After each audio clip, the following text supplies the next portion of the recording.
c'est la transparence. Moi, je pense qu'il faut qu'il y ait de la transparence dans les actions, dans les actes du gouvernement. Il faut qu'il y ait des comptes rendus, il faut qu'il y ait des informations. Il faut que s'il y a quelqu'un qui a volé ou bien qui est soupçonné de voler, que la personne elle-même accepte de se mettre à la disposition de la justice pour son honneur.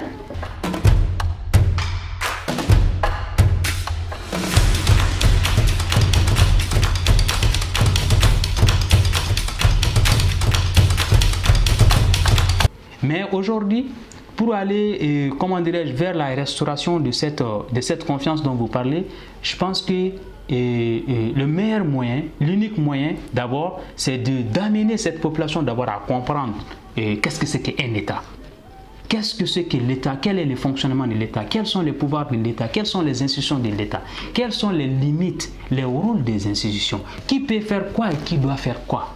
C'est-à-dire, nous sommes dans un pays, nous sommes dans un système démocratique et qui n'est pas accessible même pas à 20% par les citoyens. Et même les 20% des citoyens ne comprennent pas d'abord dans quoi nous sommes. Les gens n'ont pas quitté l'état de Damozon où le pouvoir peut faire tout, le pouvoir peut voler et le pouvoir c'est en réalité même dans l'esprit de nos citoyens lambda jusqu'à présent, c'est celui-là qui peut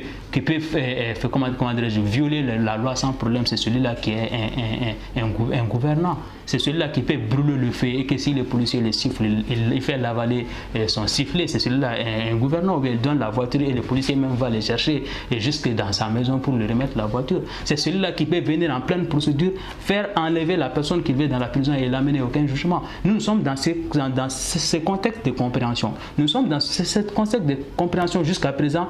Le gouvernant, c'est le père de cet enfant qui peut rouler dans n'importe quelle voiture, faire des accidents et puis il y a rien, peut faire tout. Pour nous, jusqu'à présent, celui qui gouverne, c'est celui-là qui peut violer la loi. Par contre, ce n'est pas le cas. La loi, elle est inviolable partout. Et celui qui gouverne, il est censé appliquer la loi si on viole la loi. Donc, il ne peut pas être lui le violeur de cette même loi-là. Donc, il faut d'abord qu'on fasse quitter la plus grande partie des Maliens de cette conception d'abord du pouvoir.